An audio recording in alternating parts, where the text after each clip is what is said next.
Hello, my name is Dency Des Voice, and this is my jazz video reaction video. For this video, I'm gonna do Cécile McLorin Salvant. I chose this one because I pulled up all of them, and I think this one was the only female, so I just wanted to see it because not all, but most of the jazz artists we've learned about have been males. So I just wanted to see it. I just wanted to listen to jazz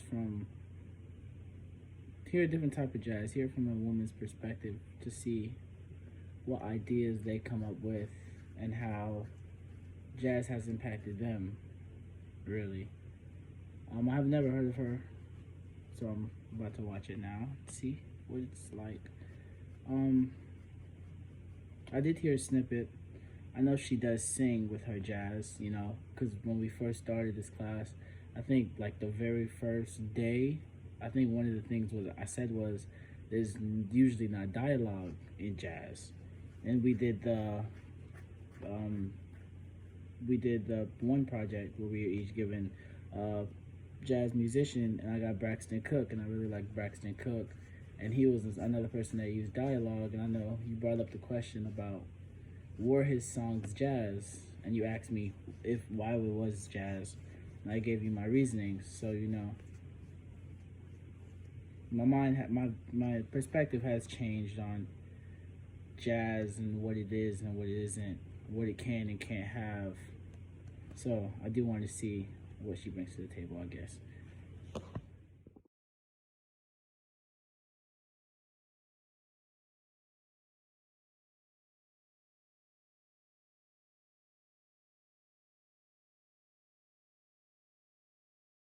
Okay, this is my second time doing this because the one I just did was too long. It was gonna go completely over the marker.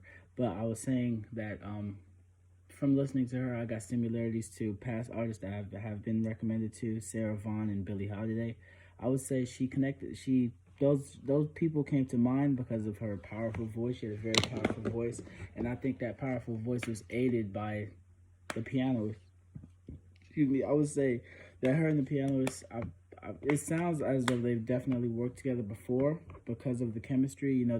The pianist played with an eerie undertone that completely went in sync with the flow that she was trying to go for. So I would say that definitely helped.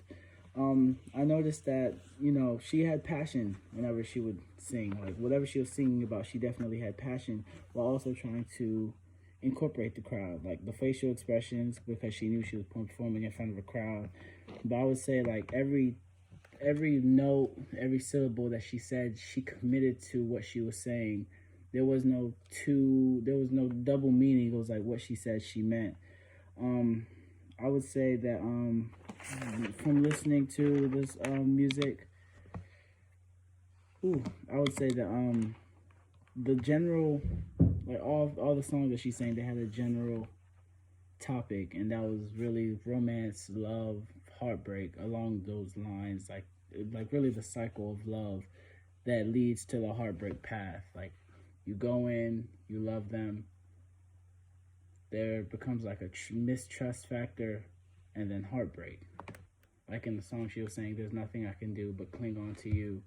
The reason that I got this was because the quotes I wrote down, I said, all the time I've lost trying to make you come to me at all costs. I've had a dream with you. Then the heartbreak started to kick in when she said trickery, or he comes and goes. He tells me pretty lies. So those are the takeaways I had from that. And that led me to the overall question.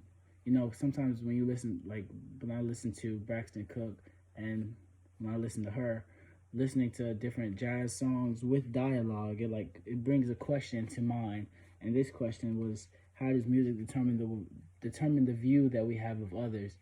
And I would say, like, this is one thing that I would say that's common to, I would say it's relative to the types of jazz, old jazz, because at that time there was racism and segregation. They had those jazz musicians probably had a different, they had a view on white people or Caucasians, white people, and that probably led to different emotions within their music. And just like hers wasn't racism, it was love and all that, but it led to the emotions in her music, and you could tell those emotions with her, the way she was singing, the change of flow that she would have, the facial expressions, obviously, and the dialogue. It sounded like she was having an actual conversation with somebody. It was like so she was face to face with somebody. That's something I also noticed.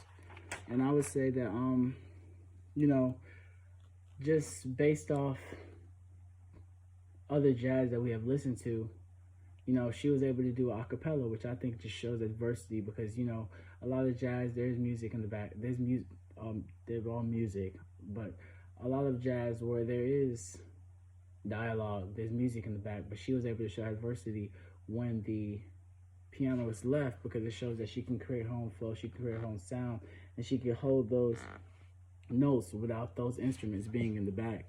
So I would say that definitely was my favorite. That was my favorite. But as for her, I just really liked it, especially because I can relate to that road. I think all dudes can. Everybody's been heartbroken.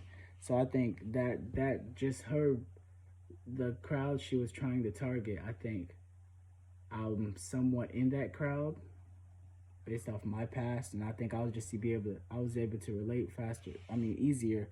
But as for the jazz prospect, it just shows based off what we have listened to in this, how jazz has changed, how she used old aspects of jazz into her music, as well as incorporating her own